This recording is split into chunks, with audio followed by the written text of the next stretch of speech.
I don't want to set the world on fire. I just want to start a flame in your heart. In my heart I have but one desire. And that one is you. No other will do.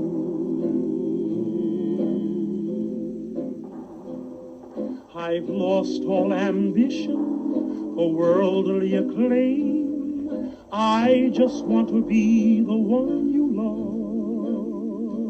love. And with your admission that you feel the same, I'll have reached the goal I'm dreaming of. Believe.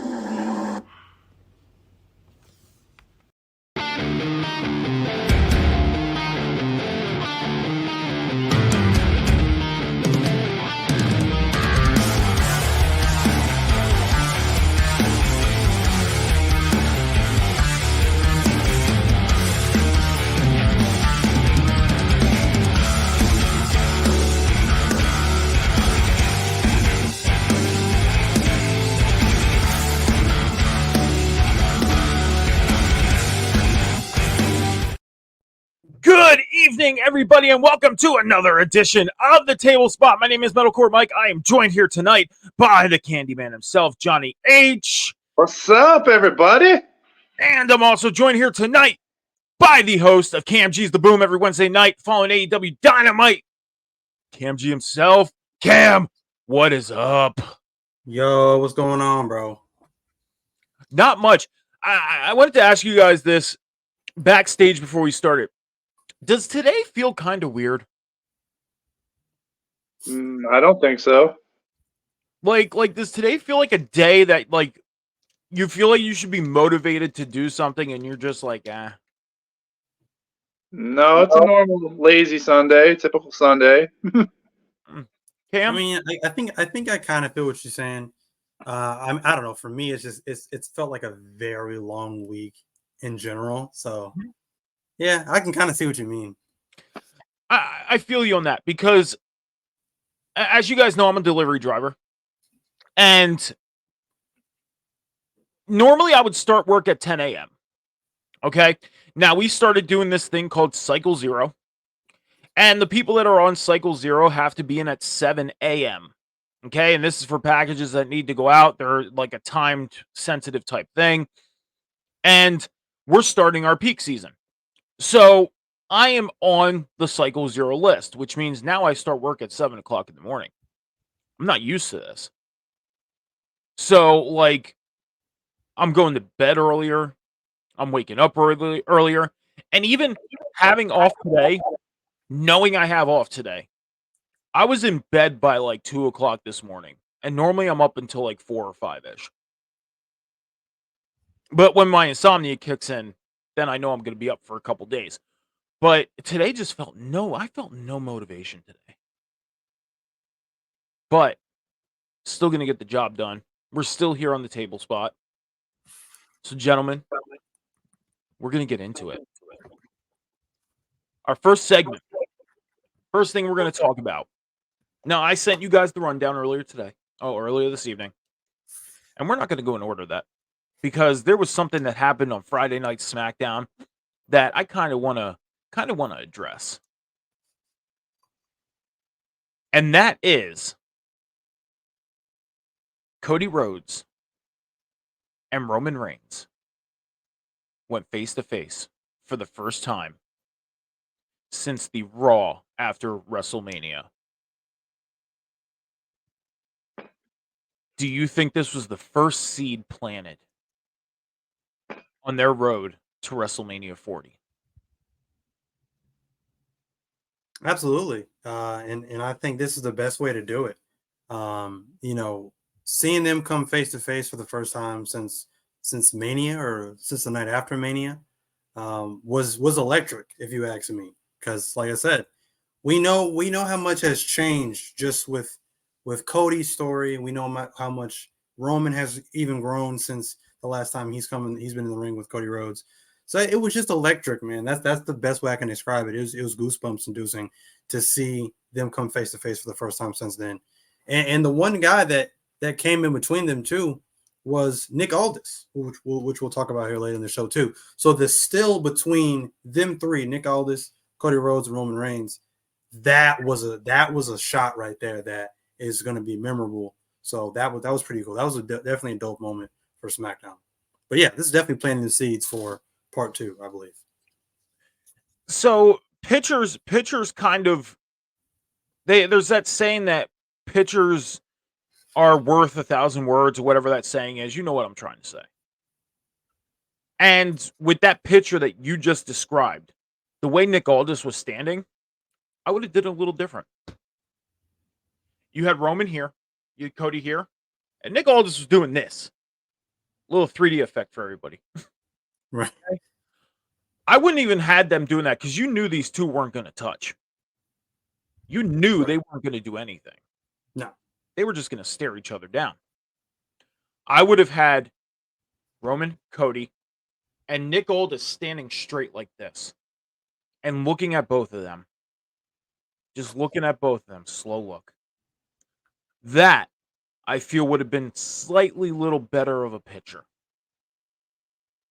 I know. Am I thinking way too much into this, John? No, I think you're right. It would be a better picture. Like, I'm over Cody and Roman. It doesn't need to happen, but it will happen. But it is a good setup for it. I'll give it that. Okay, but my question is how are you over something that only happened once? Because he had his chance, he blew it. That's it. Game over. Move on to the next person. They hyped him up. His big return. He fell short. I don't need to see it happen again. I don't even know if I want him to win the title at this point. Do you think maybe they'll bypass it? No, I don't. Do you think maybe that it's gotten to the point where, like, you're a fan sitting here saying, I don't want to see it at this point? Could have gotten to that point to where they kind of just completely said, you know what? We're not going to worry about putting this title on Cody. We're going to bypass it. No, because the commentators like to say, is the story finished yet? And they just like to keep bringing that up. So, no, it's going to happen. All right.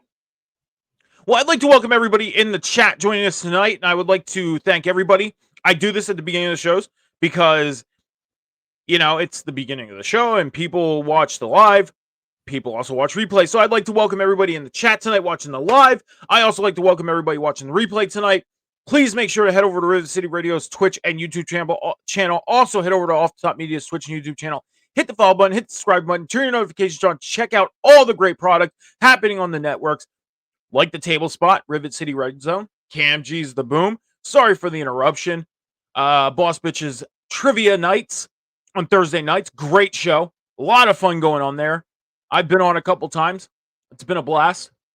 And so much more. So make sure to head over to both channels, hit the follow button, subscribe, turn the notifications on, and keep your eye out for all the great product that is going on.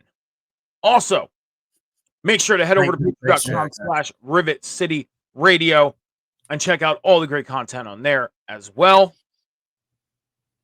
So, Cam, do you feel like that it's been so long between Cody and Roman that they could have just swiped this way and forgot about it and decided we're going to move forward? In what way exactly do you mean? So, pretty much the last time we seen these two touch was WrestleMania 39. Right. The last time we seen these two face to face was the Raw after WrestleMania. They didn't touch on Monday Night Raw. No contact. Right. Fast forward to now. There was no touch. It was just a face-to-face. Do you think things are moving so fast and so different now that the company is kind of saying, do we really need to put this title on Cody? Do we really need to do this and waste our time doing this where there's other people that we can move forward with? I don't think so. I kind of believe that. Well, like I said, first of all, you got to think back because Cody was never really supposed to be put in this position, anyways.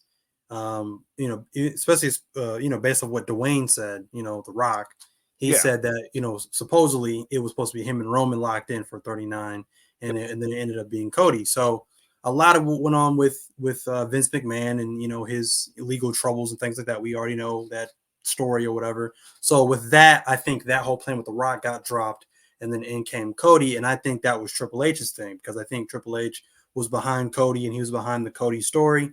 So he kind of was the one I think that pushed for Cody being in the main event against Roman at 39.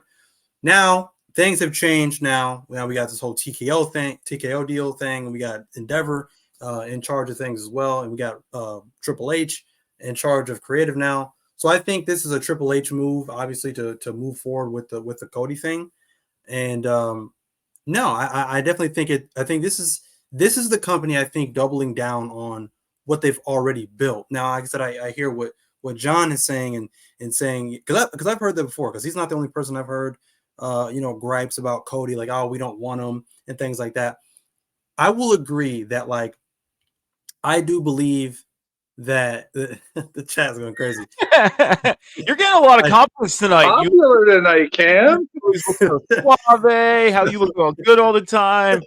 So you got two secret admirers over there posted. They always come with that. Man. Woo.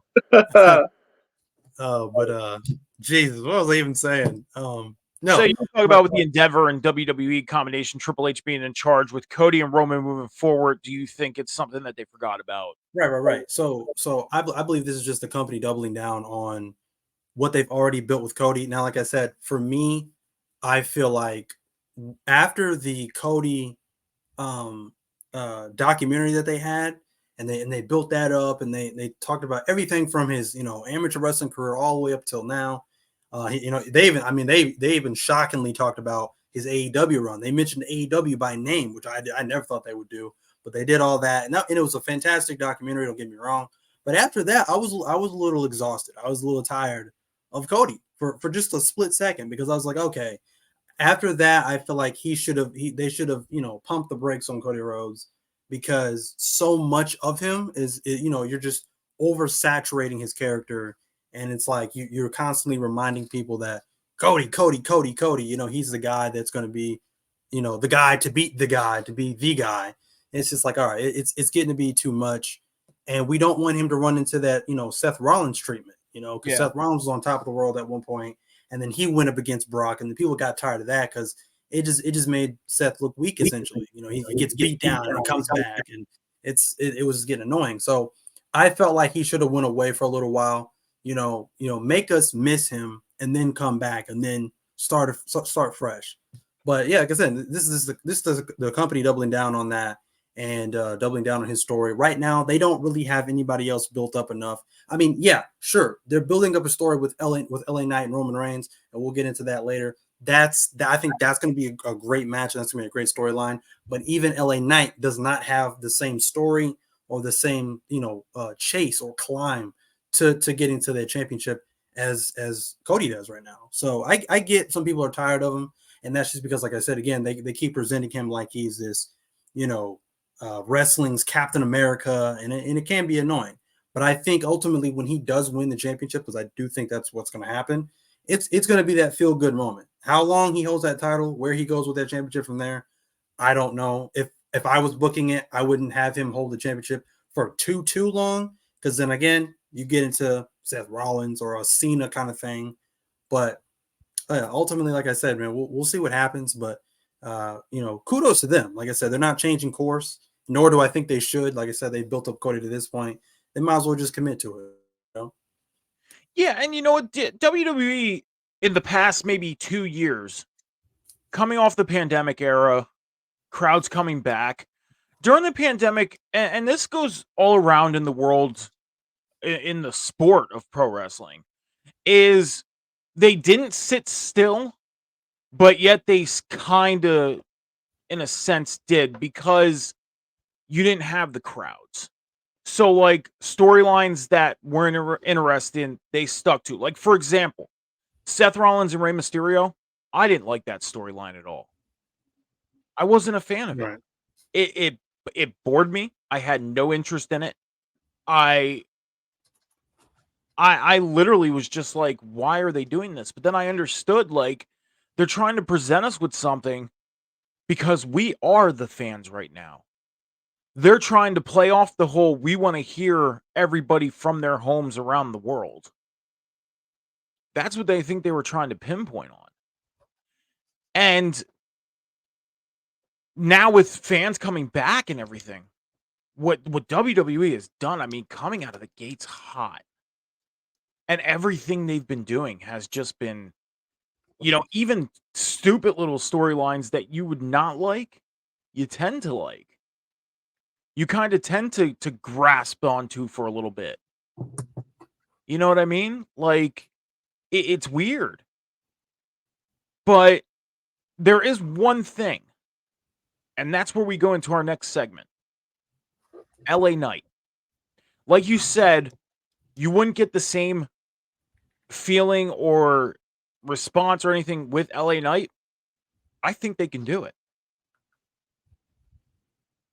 LA Knight has had one hell of a career climbing his way to where he got now. If you listen to his story, and I've heard him on multiple podcasts tell his story, how he got to where he's at today. And I'll say this. If they were to use that to build a storyline with him, oh my God, they can go far with it. They can go real far with it.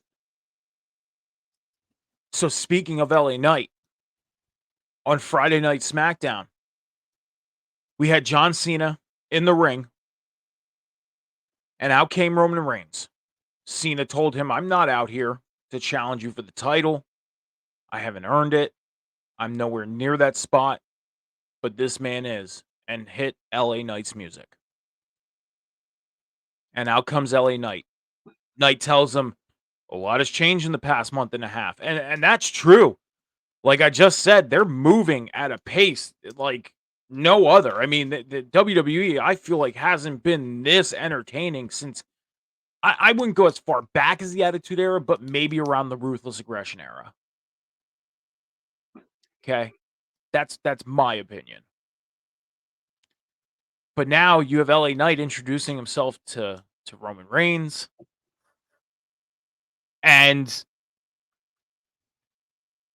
that alone just, I don't know, man. I like LA Knight. I like the position they're putting him in. And like you said, number one contender for the championship.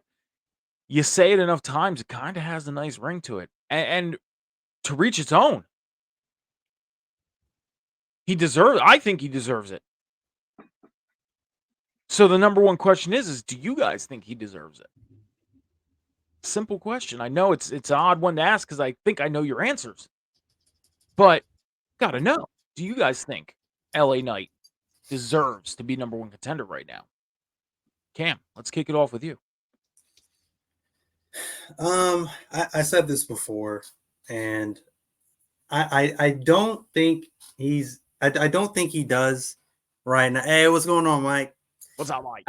I don't think I don't think he does right now, and that's just because I feel like right now I think he's the guy to sort of, like I said, I think he's the perfect candidate for the United States Championship. I really do.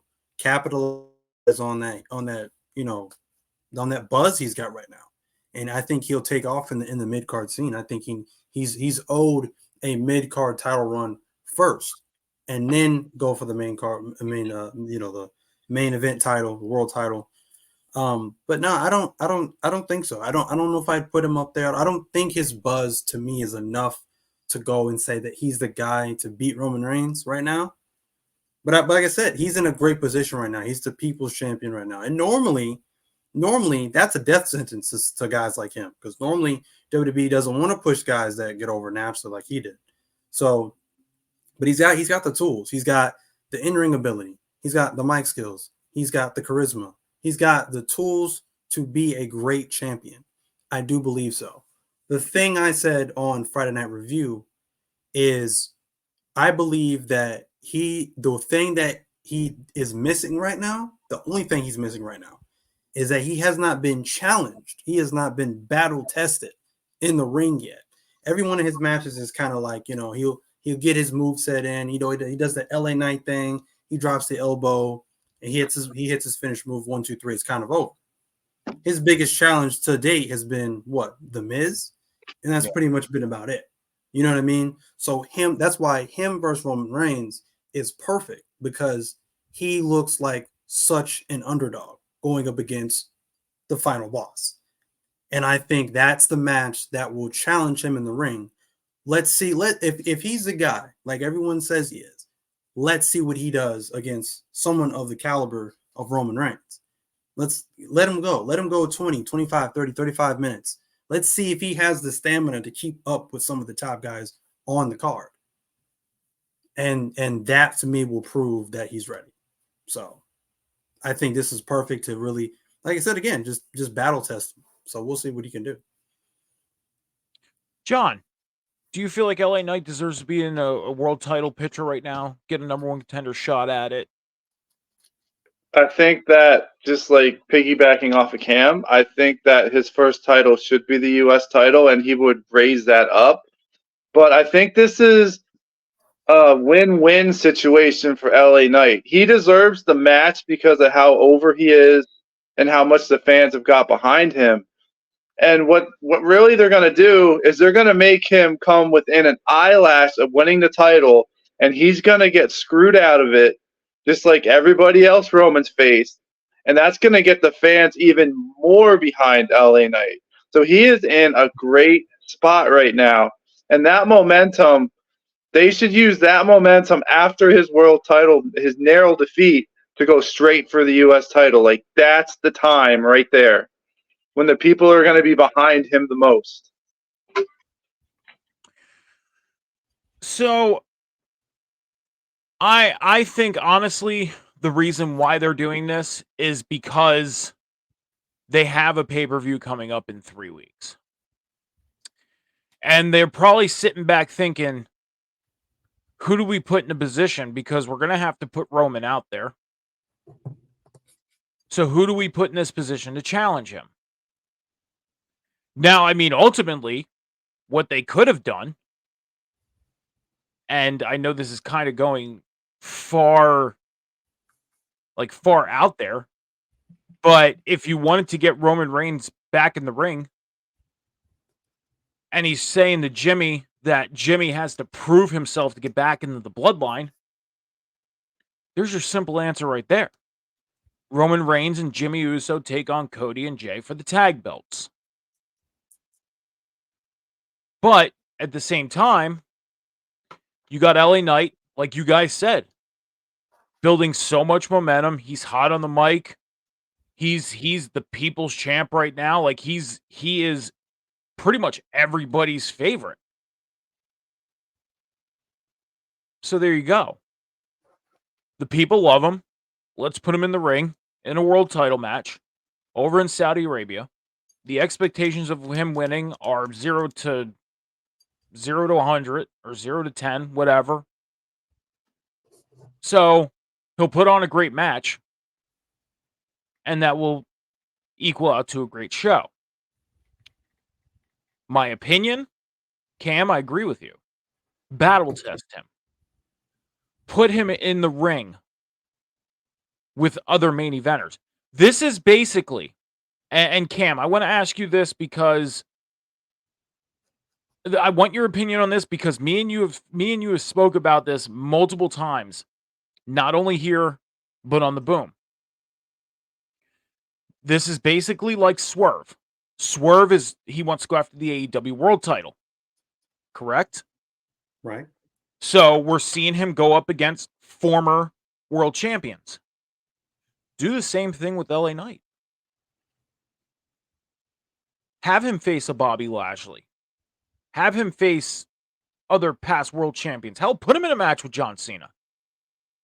Battle test him. And can they still do it within the next 3 weeks? Of course they can. They can. Because the roster thing, we all know, doesn't really matter. So put them on Raw. Put them on SmackDown. Have them face former world champions from Raw and SmackDown. That'll be on his road to Crown Jewel. They could do it in 3 weeks. They've proven it.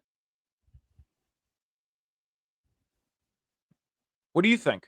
You think put him against, basically mirror the Swerve storyline in a sense? I think what they're going to have him do is just go after Solo and Jimmy. He's going to be feuding with the Bloodline up until Crown Jewel. I think I think they hold off on the match until Survivor Series, just because I think Survivor Series is one of their bigger pay-per-views. But I say at Crown Jewel, though, he starts that path, you know. So then the next couple of shows leading up to Crown Jewel, I'd say he should be challenging people like a Bobby Lashley. He should be, you know, challenging people like, hell, even Seth Rollins, who's the current world champion in a non-title match. You know, challenge those high caliber talents who are former world champions or even current world champions, and lead that up to Survivor Series and have him challenge him at Survivor Series. I think that's the move there. So yeah, I wouldn't mind him going the Swerve route. I think that would be, and I think WWE would actually execute it better than what they're doing with Swerve in AEW. So yeah, I think they would. I think they should do that because, like I said, once again, that would just prove his main event status. See, now for Survivor Series, I do have a prediction on what match we're going to see. I think we're going to see a War Games match or a traditional Survivor Series match if they don't do the War Games. But the match that I have predicted for the main event is Cena, LA Knight, Cody Rhodes, and Jey Uso taking on Roman, Jimmy Solo, and another person that could be a partner of theirs. And I'm going off the deep end with this partner, but we have a month until Survivor Series, right? About a month. They just split up Kevin Owens and Sami Zayn. Now, Kevin Owens is over on SmackDown. So I think one of those two end up being their partner. I think they find a way to do it. I know I say some outlandish shit, but it kind of, I don't know, it makes sense in my mind. Like I said, I spend a ridiculous amount of time thinking about stuff. Hence the 4-hour decision on the whole Chris Jericho thing, you know. Yeah. But at the end of the day, it makes sense in my mind. And now I want to see if it plays out. I know a lot of people are going to disagree with me, and that's okay. I want them to, because that's how they feel. Great part about being a fan. But I don't know. I feel like Kevin Owens or Sami Zayn. I think at the end of the day, the Jey Uso thing is a setup. I do. I think it's a setup. I think this is all a setup to where Cody's going to get close to Roman, and Jay's going to turn on him. And they're going to say that they were pretty much trying to get the upper hand on Cody. And I think Sammy was a ploy as well. I think that group is not broken. I think they're still together. I have heard that theory. So they just needed to plant their seeds. Right. You know what I mean? And I don't know. Call me crazy. It's funny too that you say that, because I think it was I can't remember when this was, but it was with Jay and Cody, and I think it was after one of their recent matches, and you know they're having their hands raised, and now normally I don't really catch like these little details that some of y'all catch and stuff like that. But I had caught this one little detail. Maybe it's nothing. Maybe I'm overthinking this. I'm But I excited just, to hear this, dude. You but are I just, you're building that anticipation. I'm so excited to hear what you're about to say.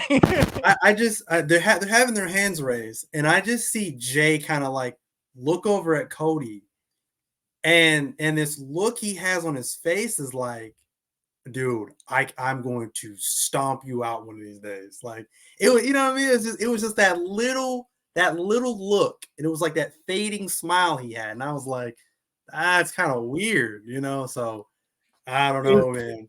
It was It's very after their possible. match on Monday night with Kevin Owens and Sami Zayn after they Yeah. defended the titles. Yeah. That's when it happened. I seen that. And yeah, that I got that same thought when I seen that. Again, those little details. Like sometimes they're hard to catch to where you have to go back and watch again. Example, the whole MJF thing on Wardlow's tape on his wrist. But just the facial expressions. And those are the things that trigger me to spend so much time to think about stuff. Because it's like, ooh, okay. Just that look on his face. It's so great how we can be in our 30s. I know, Cam, you're not there yet, but you're still in your upper 20s. It's so awesome that at our ages, we can get excited over stuff like this. For sure. It is. But we're going to move forward. Speaking of another insert that happened on SmackDown, guys, we're already on our third segment. We're 30 minutes in. Crazy. We're bulldozing through this tonight. Audible at some point. We're good. We got this. We're good. But we got introduced to a new general manager. Mr. Nick Aldis is the new GM of SmackDown. Right off the bat, John, your thoughts on Nick Aldis coming to WWE? I mean, he's been there for a little bit, but he's been more behind the scenes. He's been, he was a producer for matches and stuff. Still does that. But now he's on TV. He was introduced. Now, I don't know if you've seen his introduction, but what do you think about this? How do you feel about this? And what were your thoughts on that first initial introduction? I love his introduction because when Triple H said he was going to introduce the new general manager, Dominic came out, and the commentators were like, "This guy." I loved it. I thought that was a great setup, but I think it's great to see Nick Aldis. I haven't seen him since Impact. I don't watch NWA, so I'm not I'm not as excited as a lot of people are because it's been a long time since I've seen him. And he's not a wrestler. I mean, I'm hearing some people say, "Oh, well, he should have came back as a wrestler." Yada yada yada yada. Who knows? Maybe down the road that could be a thing that could happen. But I don't have a problem with him being general manager. Not at all. Cam, your thoughts on Nick Aldis and what did you think about the first introduction? Well, a couple things. Obviously, like I said, I would prefer to him, to be a wrestler. I wouldn't mind, seeing him versus Cody Rhodes. I wouldn't mind seeing him versus Roman Reigns, Solo Sikoa, and so on and so forth. So much talent there that he could face for sure. I'm not too familiar with his work. The last time I really seen him in a ring was when he was still under the ring name Magnus. But I do know that, the popularity and all the buzz that he brings coming into the company. So I would prefer to see him wrestle. But like I said, at the end of the day, it's his career. If he feels like he wants to go into more of a managerial role, that's, ultimately up to him. I think he fits the role perfectly. Just seeing him out there, I think he just fits like a glove right now. Seeing him in this role now, I think opens up a lot more questions than it does answers. And of course, the biggest question that I think it opens up for me is, are we going to start seeing more, the traditional brand split, and we're going to, start honoring the different rosters for Raw and SmackDown now that we have a general manager for SmackDown? I would think so, especially now that we have the trade that we have for Kevin Owens, now being on SmackDown, ultimately separating the former tag team champions in Kevin Owens and Sami Zayn. So I don't know. That is what I want to see more of, is more of them honoring both SmackDown and Raw rosters. Since the brand split is still a thing, supposedly. But yeah, like I said, I think he'll do good for what it is. And so yeah, I'm curious to see what will happen on SmackDown now that they have their whole their season premiere out of the way. So we'll see what they can do. I think they're trying to go a different direction for the brand. So yeah, I think it's a good thing for the brand. I'm excited that he's there. I was saying it since last year that I felt like he was gonna enter the Royal Rumble, eliminate Cody, and start a storyline with him. I thought that's what was going to happen going into WrestleMania 39. I had no thought of Cody winning the Rumble and going up against Roman for the title. I thought at that point it was too short of a period of time, especially with the injury. You're 3 months in, you get injured. You're out for 7 months. So I thought, okay, another way to detour this and make us wait another year for Cody to go after the title would be have somebody come in, eliminate him, ultimately start a storyline. And my thought was Nick Aldis. He's a free agent. Now that he's there, that thought slightly went into the back of my mind. Not so much because I know we're going to get, Cody and Roman moving forward. Scratch that. I don't know. I assume we are going to get Cody and Roman. But that can also be another thing to build if they don't go with Cody. Because if you go back and watch SmackDown, Nick Aldis kind of looked at Cody hell of a lot longer than he did at Roman. Again, those little Easter eggs, man. I'm glad you pointed that out. I'm glad you did. Because those are the little things to look for. But Nick Aldis ultimately being there, I like it. I like the idea that they have him playing the role of SmackDown general manager. I hope this isn't, a on-screen, like, what's that thing I'm looking for, that word that I'm micromanaging. I hope it isn't like an on-screen micromanaged thing. Like he goes to make a decision, but then ultimately they have to bring like Triple H in or something, and he makes the decision. You know what I mean? And we've seen that happen in the past with GMs, to where on screen they got micromanaged, and that was back when Shane and Daniel Bryan were part of SmackDown, Stephanie and Mick Foley were Raw, and then Kurt Angle. Like we've seen it. I don't want to see that with him. I want to see Nick Aldis running the show. Because I feel like he can put out a lot of great content. And with somebody like him, that's the little thing that scares me with him being a part of this, because talent like him, my microphone cut out, sorry. Talent like him, his talent has grown so much over the years since being in TNA.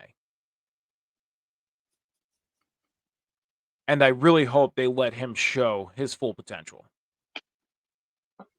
Even just as a GM. Do you think we get him in the ring at some point? Do you think? So I was just going to get to that. So I have a wild scenario. I think, now that there is an authority figure for SmackDown in Nick Aldis, obviously the one person who's going to have a major problem with this is Roman Reigns.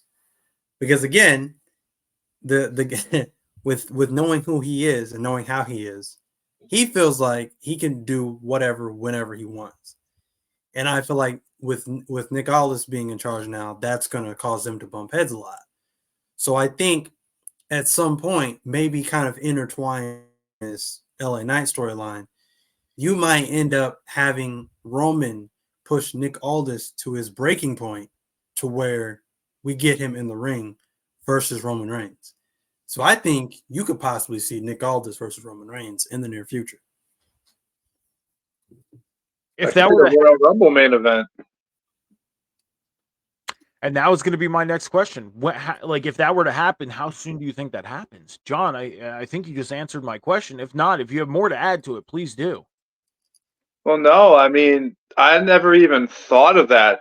That's actually a really good point, Cam. Like how Roman thinks he owns the show. He calls it his show. Pierce let him basically do whatever he wanted.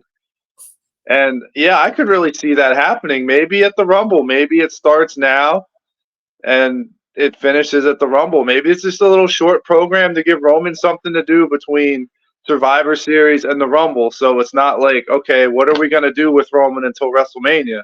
No, just a little time killer feud. Yeah, I think so. I think you could even play it up to if some of you guys remember WrestleMania 18, I think it was, when you had Biker Undertaker versus Ric Flair. Yeah. And how that storyline played up where, Undertaker was wanting to fight Rick, but Rick was like, no, I'm not fighting you. And then he had to go through all this stuff to try to egg him on to eventually getting that match. So I think you kind of get that with Roman and Nick Aldis. Nick Aldis is like, no, I'm an authority figure now. I'm not going to wrestle you. It's like, okay, all right. So I'm gonna push you to that point where you're gonna want to fight me. So you could even play it up like that. They can have fun with it. They could honestly have fun with it, and I think that'd be a good match for sure. You want to hear something really funny? I watched WrestleMania 18 on Wednesday night. Let's go. Nice. Let's go. Yeah, I did. I wanted to go back and watch that for some reason. There was a match that I wanted to. I wanted to watch Rock and Hogan. Okay. Because no free shout outs, but I listened to Chris Van Vliet's interview with Hulk Hogan that day that he just did. And they were talking about Rock and Hogan. They were talking about the match. And I was like, the things that Hogan was saying, I was like, I want to go back and see this. So I watched it. And I caught myself watching the full show. Like, I didn't even fast forward. Just watch the whole show. Nice. Yeah, and the thing is a lot of people look at WrestleMania 18 like it wasn't a great pay-per-view, but it was a good pay-per-view. You go back and watch that now. There was some good shit in that pay-per-view. There was a lot of good things in that pay-per-view. I felt bad for Chris and Triple H because Rock and Hogan pretty much took all the energy. Was that their Hell in a Cell match, or was that actually at Hell in a Cell? No, Chris Jericho and Triple H, they were in the main event for the undisputed title at WrestleMania 18. There was no Hell in a Cell match. Oh, okay. Because I know they did fight in the Hell in a Cell at one point. Jericho and Triple H, I don't think ever faced in Hell in a Cell. They faced in the Elimination Chamber. That's what I'm probably thinking of then. Yeah. That happened in 2002, the first Elimination Chamber at Survivor Series. It was Booker, RVD, Kane, Yep. Triple H, Shawn Michaels, and Chris Jericho. The one Michaels won. Yes. And his ugly brown tights. Triple H's esophagus got busted. Yeah, because that of was heart pretty attack. gruesome. Yeah, Yep. Oh yeah. That was another pay-per-view I went back and watched, I think like 2 weeks ago. Went back and watched that one like 2 weeks ago. I was like, I want to watch the first Elimination Chamber. I watched the whole pay-per-view. And that, another good pay-per-view. That actually, and if you guys didn't know this, and for all our viewers that may have not known this, but that is the only WWE pay-per-view, I believe, in history where every championship was on the line and they all changed hands. Not one title was retained. That's Wow. crazy. Every championship changed hands. Yep. Yeah. I mean, I've known that for a long time. I've known that since the pay-per-view happened, like live, but since then we've never had a pay-per-view where all the titles changed hands. Right. We've come close. I believe it was SummerSlam in like 2014 or 15. We were like one title short of all the titles changing hands. But yeah. But I'll say this: as far as you guys saying maybe Royal Rumble, I could see it. I could see them playing off that. And what I mean by that is, John, Thank somebody you. blue. I know. Thank you. Get some blue love for the beard. I say this all the time. You guys make me feel so like out of place because I don't have a beard and I can't grow one. Because if I tried growing a beard, it'd be all patchy. It would look terrible. Yeah. Grow the porno stash. No, that's okay. I don't need that. But what they can do is, yeah, have Nick Aldis go after the world title at Royal Rumble. And then Cody can, I mean, Cody doesn't have to win the Rumble. He can always go and win the Elimination Chamber. But then he can help Cody at WrestleMania because the Bloodline will get involved. Have him be the one to help Cody. He can be in Cody's corner. And that could be the, enter Nick Aldis to be a full-time in-ring. Because I don't know if he starts doing the in-ring thing, I don't know if so much the GM thing continues. I think this might be a short-term thing. Like a for now thing to build to that. They basically added one more person to this storyline. Because you look at it, you have about 10 people involved in this thing right now. At least. Yeah. Jimmy, Jay, Roman, Paul, Cena, LA Knight, Cody Rhodes, Nick Aldis, Solo Sikoa. I just went down the line, just like that. Don't forget about Heyman. I said Heyman. I missed it. It's all building up to the finale, I would assume. Because I mean, like I said, after 40, I don't really know what else they do with it. That's the I think that's the nightmare for me. That maybe for some other people it's not, but for me that's the nightmare scenario, is that Roman retains at 40, because it's like, great, like what do we do from here? Another year with Roman as champion? Like what do we do now? When you send Gunther after him, let him go after the big boy. Seeing that, I don't, and this doesn't play off our discussion from last week. I don't feel like Gunther would be in the position to go after a world title right now. I think they at least wait another year to do it. At least. Like, I thought about our conversation last week. I did. You guys made some great points. Definitely did. And as much as I don't think he really needs the Dominic heat, I'll say this. Dominic, I think, is getting a little more heat than Christian Cage is. So I would try and at least get it to the level of Christian Cage. Because Christian Cage isn't ultimately getting booed out of the building. And we know it's probably because of the attendance issue. There's not a lot of people where WWE is selling out their arenas. But it's still the point. Dom is getting booed a hell of a lot louder than Christian is. But yeah, I just wrote down all those names, and that's eight people.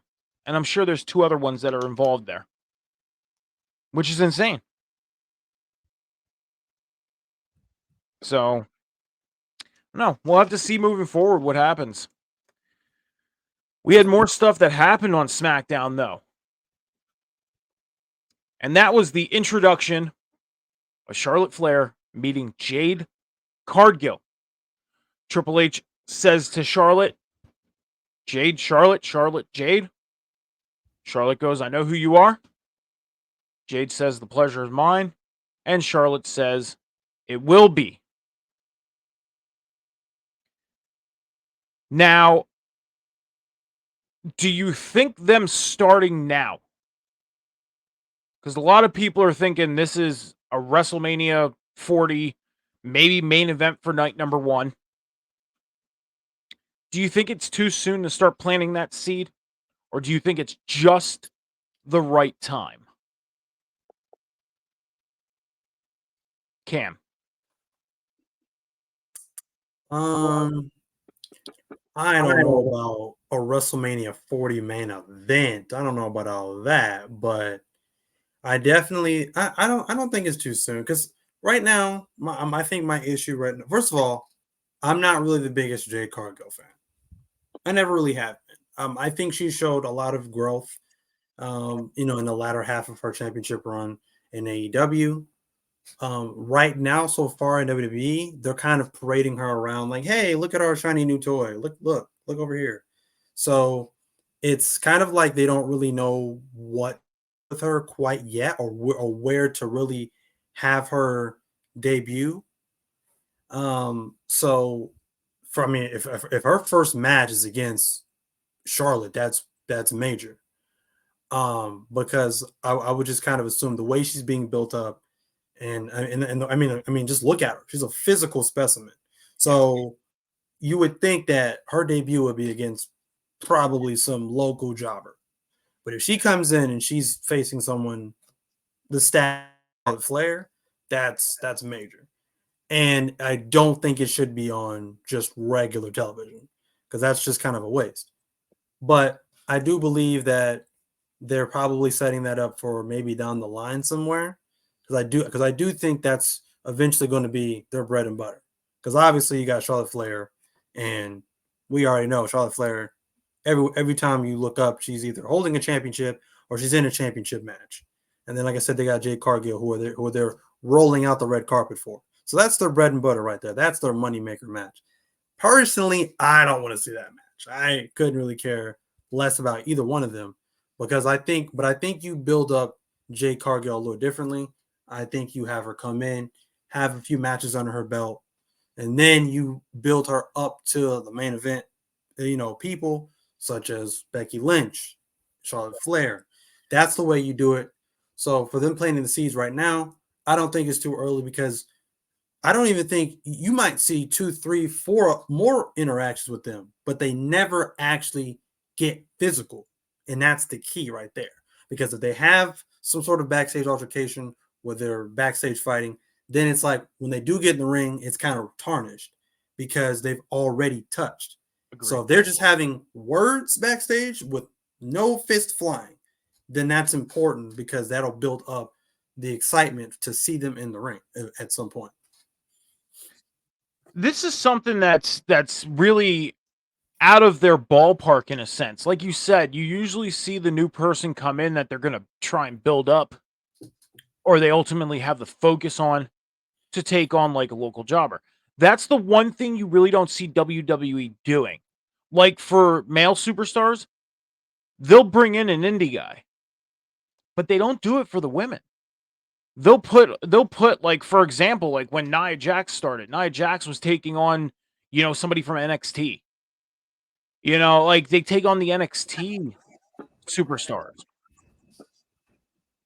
And it's like, in a sense, I know NXT is like you're building foundation for the person, everything like that. But we're in the day and age of fans remembering almost everything. And if they don't remember, they can go back and see it. Like, for example, I seen a video of the Big Show, Paul White, taking on LA Knight and Jon Moxley. And Jon Moxley and LA Knight were like the local talent. Now, back then, we didn't have the day and age of going back on a YouTube or anything and seeing that footage. Now it's getting out there, but it's a little late. Jon Moxley's established, LA Knight's established. But now if you take somebody from NXT who is kind of showing up on NXT TV or getting ready to be shown on NXT TV, people are going to remember that person. They're going to be like, oh, that's the person that this person squashed. And you can honestly end up taking that risk of burying them into the ground before they even get started. Another question of, am I too crazy about thinking of this, or am I making some sense? John, am I making sense on this? You're making sense. But I do remember Nia Jax did face local talent that wasn't in NXT at the time. But honestly, I think they're playing classic wrestling psychology with the fans with Jade Cargill. I think she's going to show up from show to show, and they're going to plant little seeds that this could be a dream match down the road. This could be a dream match down the road. You know, back and forth, Raw, SmackDown, NXT. Honestly, I think Becky Lynch is holding that title for Jade Cargill to take it off of her, and I think she's going to be in NXT. I think she's going to be the one to dethrone Becky Lynch. I disagree with you on that, because they already broke that glass ceiling of Jade being on the main shows. At this point, you've seen her on SmackDown. You know, why are you going to take that step back and throw her on NXT for a full time, 6, 7, 8 months? That'd be them, in a sense, taking a step back with her. I don't think it would, because they have already planted the seeds that we could have all these possible dream matches if they keep doing this with more than just Charlotte Flair. They do it with Bianca Belair. If they do it with Asuka. If they do it with Rhea. If they do it with, I don't even think anybody else on Raw other than maybe a Killer Shayna would be a good match, because it's so Rhea dominates everybody centric over there. But I think she should start on NXT. I wasn't a fan of her in AEW. Like, I saw her when she first started, when she first got the title. I didn't think she was a good wrestler. Granted, there was about a year and a half of it that I couldn't watch NXT, so I missed the majority of her title reign. When I came back, she just lost it, and then she had a rematch and lost it. So I basically missed the majority of it. But when I saw her, she wasn't a very good wrestler at all. She was very green. So, like, that's my impression of her. You know, I get people say she's improved. I just haven't seen her matches, so I haven't seen it yet. So, hear me out when I say this, right? And playing off of what Allison said in the chat about Jade being too big for NXT. Yep.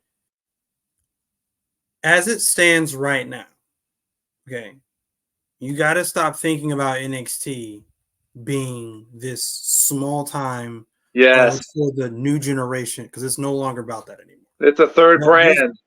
Those days are long gone. They're treating NXT now as an extension of Raw, an extension of SmackDown. Okay, so with them already sending some of their top names down to NXT, winning NXT championships, nobody's too big for NXT now. So I could easily see that them having Jade go down there and win and beat Becky for the NXT Women's Championship, just to have even more eyes and increase the ratings even more and create more buzz for NXT because Jade won the NXT Women's Championship. That would be a major step forward instead of a step backward, because they're not going to have her go to the main roster and win any of those main roster championships right now. I don't think so. I don't think that would be the move, because that would be a gigantic screw you to Rhea or Io, who's already put in the time, who's already put in the work on the main roster for those championships. You see what I'm saying? Right now, they're trying to reconstruct what NXT is about. They're trying to wash the memory of NXT being called their developmental brand out of people's memories. They want you to take NXT more serious as a third brand. So what better way to do that than to have Jay go down there, make a statement, and beat the champion down there in Becky Lynch and become the new women's champion? I agree. That's exactly what I'm saying, man. That's exactly. It would be a great move for them to get eyes on NXT. And at one point, NXT was considered a third brand. They had that whole Survivor Series, Raw versus SmackDown versus NXT, and NXT pretty much swept the show. They beat the main roster, but then it just Vince took control of it. It became a color palette thing, and it just now they got to rebuild it again. See, but here's my argument with your whole 2019 involved in Survivor Series type thing. What did we get in 2019? Do you remember 2019 in the world of pro wrestling? We got the return of the NWA. We got AEW beginning. Two competitors starting up their brands. NXT was finally going to be on USA Network. It wasn't going to be just on the WWE Network anymore. They were going to main television. Smackdown went to a higher rated channel, Fox. So, of course, they're going to try and push NXT because they were on the same night as AEW. So they had to try and get the eyes on AEW. I mean, on NXT. And that's what I think they're trying to do now. And right now, when you look at it, they're doing a pretty decently good job at doing so. We see the houses for AEW. We see the ratings for AEW television. It's not looking that good right now. The product's not bad, but the viewership and the attendance is not looking good right now. So WWE is taking full-on advantage of that. Let's send Becky. Let's send Dom. Dom's in one of the hottest groups on Monday Night Raw right now. Why not send him down and put a championship on him? Becky Lynch, you know what? She's not around the world title picture on either brand right now. You know what? Let's send her down to NXT and put a championship on her. Championship she never held. Then we just had the Tuesday Night War. Let's send John Cena down. Let's send Paul Heyman. Fucking A, let's have The Undertaker appear at the end of the show. Dude, that was crazy. Whoever thought that would happen? And take out Braun Breaker. But we're not going to have him come out to the gong. No, we're going to have him come out to an old school tune when he was Biker Taker. So the shifts are happening again. And it almost seems to be in every 5-year type of deal. Nowadays. So, and plus WWE, Raw's not going to be on USA Network next year. SmackDown's leaving Fox. NXT, as of right now, is staying on USA, but there's a possibility of it leaving USA. SmackDown is going to USA. They don't know where Raw's going to go, or if Raw's even going to be on Monday night anymore come 2024. And I know your argument's going to be, well, Monday Night Raw's been Monday night for 30 some odd years. Yeah, it has been. But again, things are changing. They could end up changing to Tuesday night on Fox. Or they can end up going to somewhere like Paramount or Disney. A lot of talk about Disney. ESPN. Never know.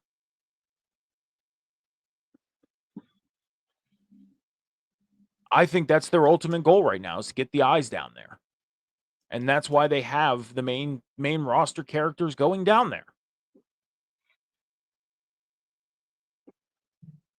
So treating it like a third brand, yeah, I can agree with that to a slight extent. Because of the fact things are going to change in less than 12 months. Because at this time next year, everything's going to be changed up. Everything is going to be different. And I think right now they're thinking, you know what, we better get ahead of this now so we don't have to worry about it then. Or we don't have to worry about it as much then. We already have people shift it to the changes. All they have to worry about is, where am I going to watch it? They won't have to worry about whether this superstar's here, this superstar's there. They just have to worry about getting the people to that channel or to that streaming network.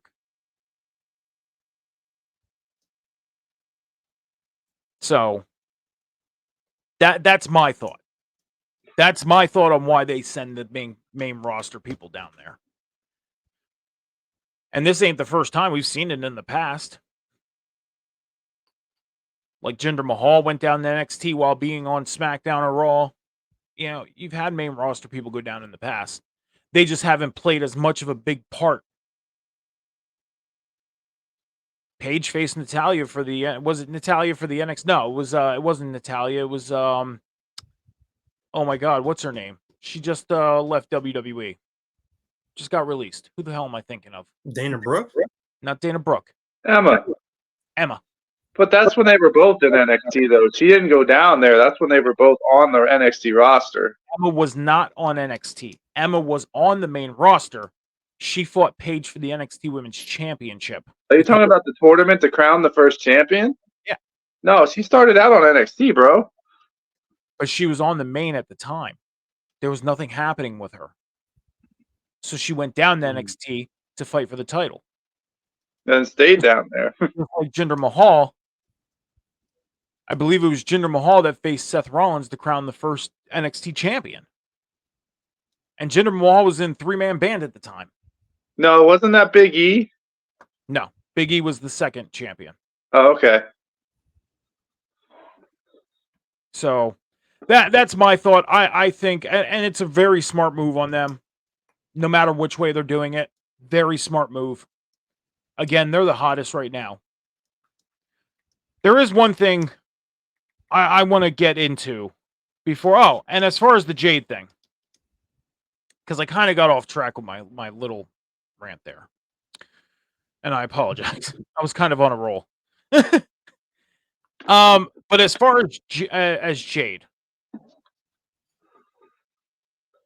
her going down to NXT and winning the NXT championship, do I think she's too big for it? Right now, no. Because again, you have Becky Lynch down there winning the NXT Women's Championship. And Becky Lynch was, Becky Lynch, big time Bex, the man. It would be a help to NXT to put Jade down there because of the superstar status that she has. And plus, she can learn the in-ring aspect of WWE because we all know that is a little different. There is a little bit of difference between them and every other company. But for a long-term thing, no. No. Keep it short-term, 4 months, 6 months. Don't put the NXT Women's title on her. Don't. There's no need to. No need to put the title on her. Keep it on Becky or put it on somebody else. Keep that title off of her. Because when she comes up on the main roster with her superstar status, she can easily be inserted into the Women's World Championship picture. And the reason why I say that is because they planted that little seed with the Charlotte interaction. Because doing that Charlotte interaction, that set a tone. You don't do that just to do it. Because if they did that just to do that, that's a waste. A waste of TV time. And I understand you're trying to get your fans interested. But if you did that just to do it, that's a huge waste, and you're going to disappoint a lot of people. You're going to piss off a lot of people, and that's how you lose fans.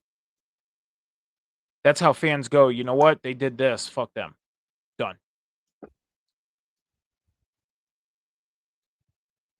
So, my thought, I don't know. So before we get into our next, and I just thought of this question. Has there been any time or anything in pro wrestling that has ever pissed you off to make you stop watching for like a couple weeks? Oh boy. Oh yeah. I am Whoa, glad I asked this question. I sparked something. I am so glad I asked this question. boy. Okay. Who wants to go first? John, you can go first. John could go first. Yeah, John could go first. Go ahead, John. There was a 6-month time where I refused to watch WWE, and it's a bit of a controversial topic. It's not as controversial anymore, Mhm. and I understand why they did it. But and Chris Benoit is my all-time favorite wrestler, and when they completely blacklist him and didn't even mention him, I understand why they did it. But the guy was a hell of a wrestler who I'm not even going to say arguably had a Hall of Fame career, because he did, but he'll never get there for the obvious reason. And for them to just blacklist him and be like, oh, this guy never existed, that was just like a big fuck you to all of his fans. And it's like, no, I just refused to watch it for 6 months because of that. But here's the thing is I think they honestly did that for protection purposes because of everything. I get why they did it. I won't get too deep into it, but it's I think it was more so the protection purposes. But I mean, if you go back today, I mean, he's still not on the title history. He's gone off the title history. But I mean, you could still go watch his matches. For a while, you couldn't. For a while, when the network started, you couldn't go back and watch a match. They cut his matches out. Now you can go back. And I guess you can thank the creators of Darkside, because when they made that documentary, that opened up some conversation. They did. And I think that ultimately made people, made WWE decide, you know what? Let's at least throw his matches back on. We don't have to do anything else. Let's just throw his matches back on. That way, pay-per-views are completed, shows are completed, people don't complain because the match was taken out. And his fans who are a fan of his stuff that he did in the ring and on the microphone, they can go back and watch. They had to. He was involved in some pretty big matches, and to just take him off the pay-per-view, it's like, that's a dumb move. I don't think they had to. It was just the fact that they decided to. It would have been the right thing to do. Because now that would be, and I think the reason why they decided to actually do that, I think they knew they were going to spark the conversation of Hall of Fame. Does he deserve to be in? Maybe, yes. But at the same time, no. And for the reasons why. Mm-hmm. I agree with that. If anybody deserves to be in, though, it's his wife. No, she was a great manager, hands down. She was a Hall of Fame manager. But the problem is they won't do it because they know what it's going to spark. They know what it's going to spark. And it would completely overshadow her getting inducted. I think if they were to do it silently. Don't do it on the grand gesture of, showing it on a show. Do it secretly. Just be like, you know what? We're honorably mentioning and putting in this person and this person. And that's it. That's all they need to do. The fans will take care of the rest. That's what social media is for. The fans will take care of the rest. And I'm sure there's a hardcore fan out there that would put together a Hall of Fame ceremony for the other fans. Like, hey, if you're in the such and such area and you want to join me at this time, we're going to do a little ceremony for this person to induct them into the Hall of Fame. There's hardcore fans out there that would do it. There are. If you disagree with me, please say so, but I think there is. I think there's not hardcore enough fans out there that would do it. So, Cam, before you say yours, do you have any thoughts on this? No. I mean, I pretty much said everything. Okay. There is to say. Okay. What was the time that pissed you off? That made you? Oh my god, dude! I've got a bunch. Well, if you want to name them all, go for it. Don't just pick one. Oh yeah. that's the thing. I mean, I have probably so many, and like I said again, late night, my brain doesn't always, compute or work properly late night like this. But So how I've about got a this? bunch. But How about this? Give us two. Since you two, have a bunch, give us two. Because I'm interested in this. I want to hear what you have to say. two of the biggest ones that I can think of off the top of my head as soon as you ask that question. One of the ones being when they had this. I think it was during the time when John Cena and CM Punk were feuding. Okay. And it was right. It was fresh off of when CM Punk had won the championship and like left the company or whatever.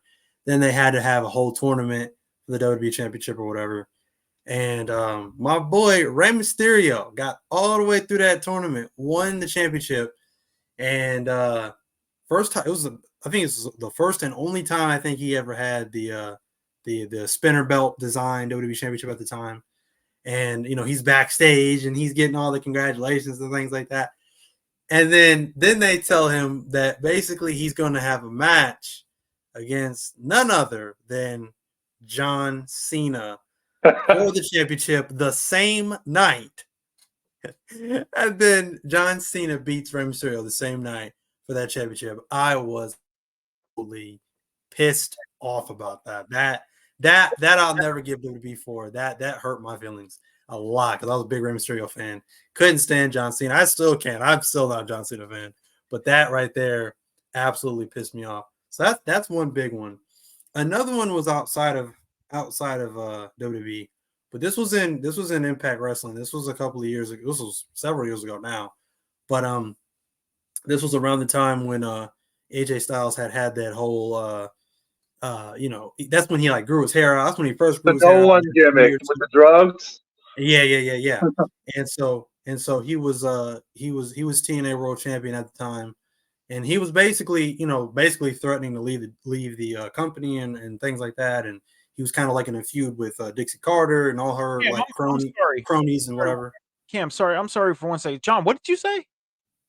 What he was doing the no one gimmick instead of the phenomenal gimmick when he 1st came back, and they said he got into drugs and stuff, and they flipped his character. Oh my God! I heard something. I thought you said something completely different. Son of a bitch! I'm sorry. No, I'm really sorry. I thought you said something completely freaking different. I was just, what the fuck did you just say? I'm sorry, Cam. Continue. You're good. So this is when he had the no one gimmick as John had put it, and so he was TNA World Champ at the time, and I think he was kind of like feuding with Dixie Carter because there were like rumors of like his contract being up, and there were rumors of whether he was because I think he was like negotiating a new contract or whatever.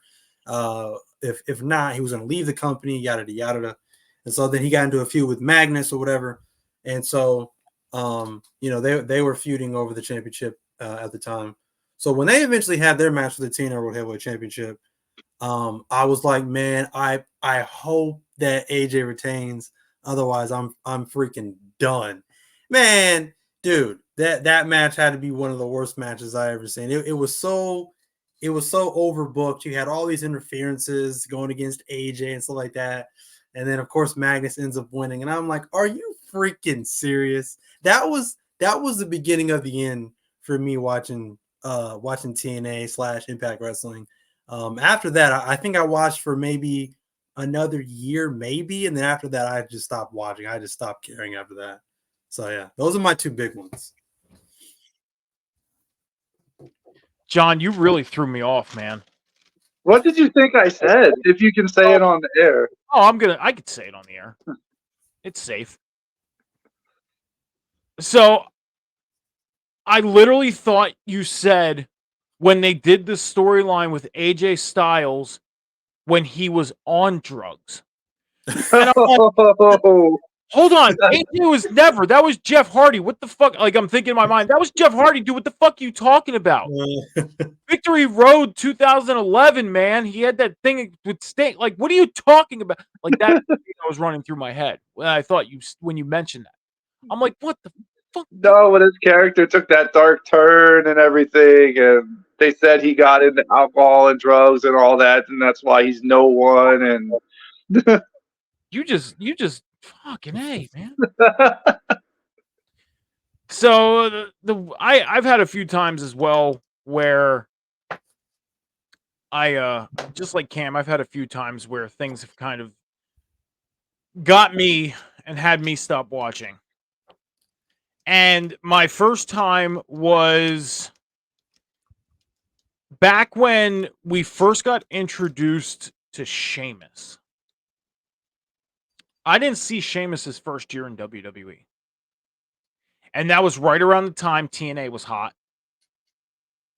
And I was like, I'm watching these two products, and I felt more of a TNA fan than a WWE fan. And what WWE was doing was they were kind of recycling storylines. This is the part where I was an adult, you know, I'm in my early 20s.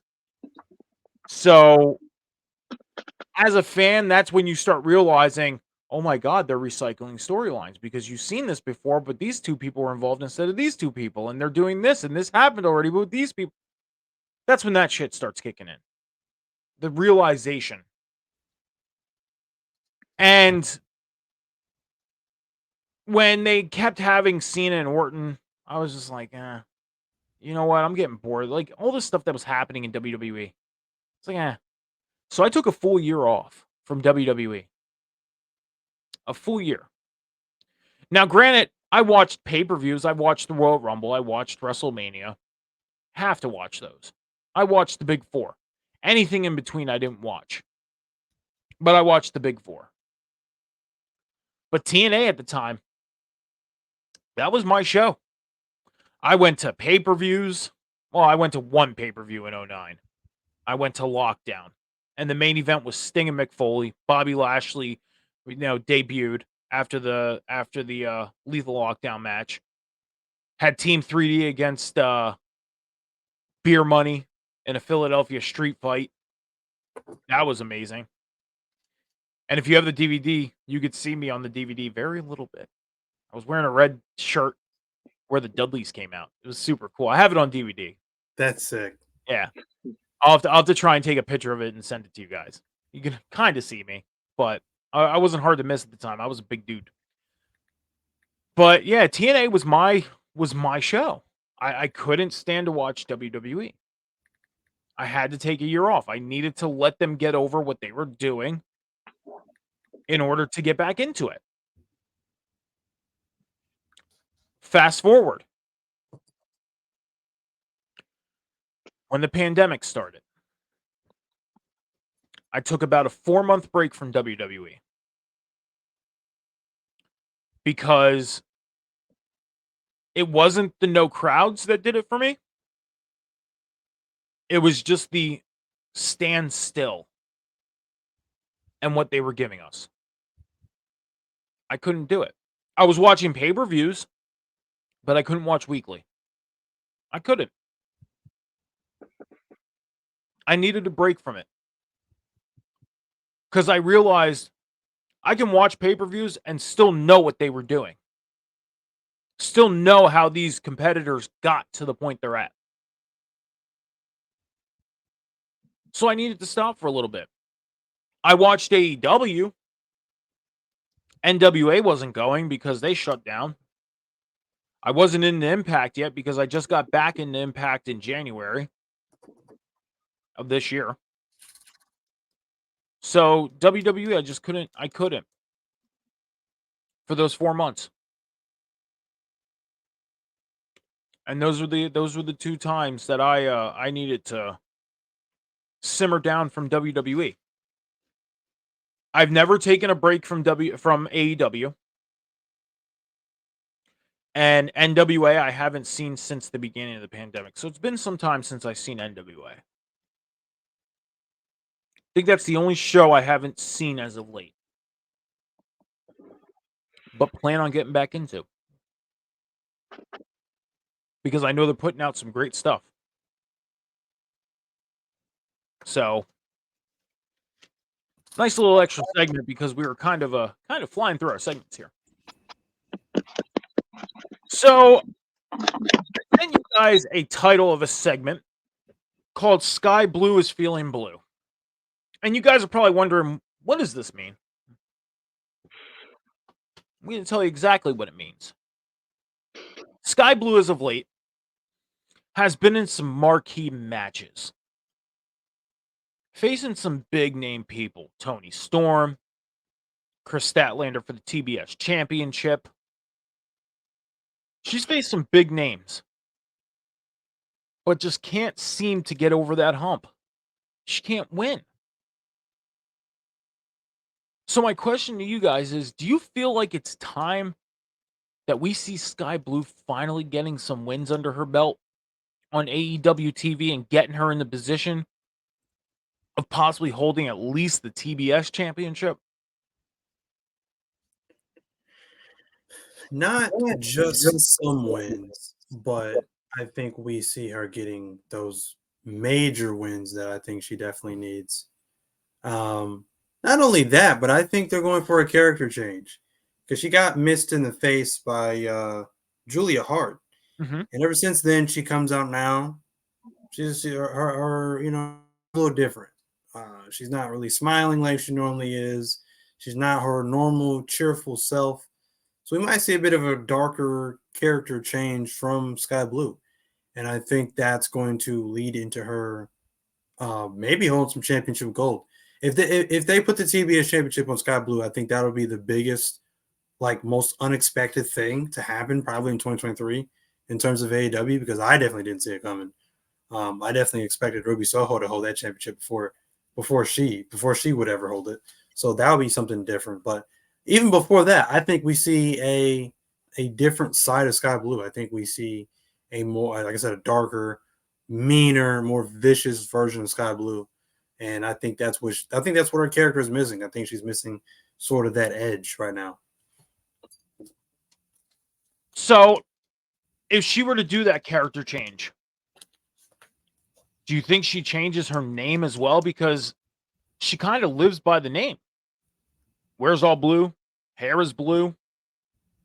Does she change her name? I think so. I definitely think she changes it.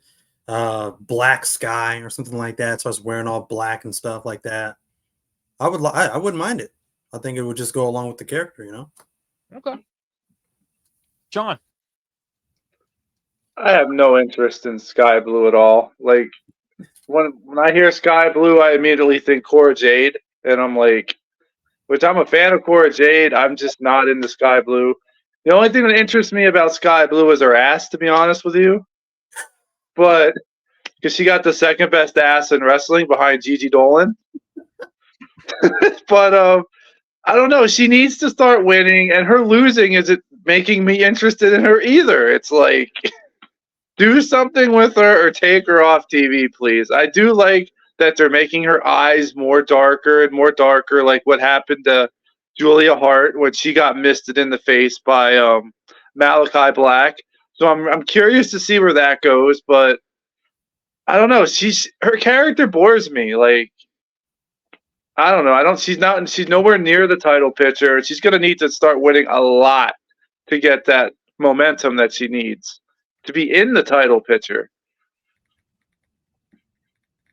See, now I like Sky Blue. I do. And it's not just because of her looks. Very beautiful woman. She is. Very attractive. But I think she's got the charisma and I'm trying to think of the word to go with that. But I think she's got it. And as far as a character change, that would be awesome. I seen a picture that a fan put together the other day of a possible women's group we could see. And that involves Sky Blue, Willow Nightingale, and Julia Hart. And there was a couple names for this group put together. And one name I wasn't too big on because I ultimately thought Christopher Daniels, and that was the Fallen Angels. I wasn't too big on it. As much as it has that ring in your ear, I thought automatically Christopher Daniels. So, I mean, and as far as Willow, I said it a few weeks ago, Cam. If you remember, I said it. I would love to see Willow just go on that mean streak. Like that match she had a few weeks ago. She just came out of the box firing on all cylinders. Dominated through the match. Ultimately ended up losing. But that's a side of Willow Nightingale I want to see. I want to see her because she's a very sweet person, not only on TV, but I've had the opportunity to meet her in person. She's a very sweet, down-to-earth person. She is. So I want to see her do a character change on TV. I want to see her be this mean, like, just something that I wanted Jade Cargill to be there when she came back. Something I wanted to see Nyla Rose be when we started seeing her come back on TV. You dropped the ball on 2. Do not drop the ball in this third. Because AEW has a very, very talented women's division. It's just the utilization. They keep having the same people in that circle. The Britt Bakers, the Chris Statlanders, the Tony Storms, the Ruby Sohos. You got women back there that got some talent. Anna Jay keeps coming along every day. Julia Hart has showed out, and she's starting to get a lot better. Like, utilize these talents. And I know there's people out there that are like, well, they really can't do it because they're a lot smaller, so it wouldn't be realistic. So what? So what?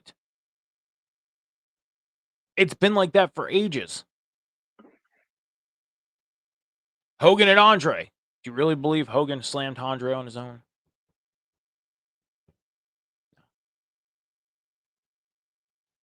But we believed it. Believed he did it. Because we had we had the pro wrestling fan goggles on. We seen something that was in a small sense unbelievable, but they made the believable happen. Unbelievable happen. So go back to that. Who cares? Make us believe it can happen. Like I said, we're late 20s, in our 30s fans. We're watching something that brings out the kid in us. When you're watching wrestling, do you feel like a kid? Do you feel like you were when you were a kid? When you watch wrestling, how old do you feel when you're watching wrestling? Maybe in my 20s, but not like Okay. once you realize that it's scripted and they're not actually hitting each other, like, with punches and stuff. Take that stuff away. It kind of takes the magic away from it. But take away the knowing it's scripted, knowing that it's already decided in the back, knowing that, the moves, some of the punches and stuff like that aren't real. Take all that away. Pretend you don't know who's going to win. Pretend you can't predict who's going to win. Pretend the moves for all of it, not just the most part, all of it is real. How old do you feel? Still in your 20s? Yeah. I mean, I get into it, but not like when I was like 6 or 7 when, oh my God, they blinded Jake Roberts. Is he ever going to see again? Or Shawn Michaels threw Marty through the barbershop window. The Rockers were my team. What's going to happen now? Why, Shawn? It's like, I think you lose that at some point. Okay. Cam, when you watch wrestling, how old do you feel? That's a great question because I've never really thought about that. I'm not gonna go as far as to say that I feel like a kid again necessarily.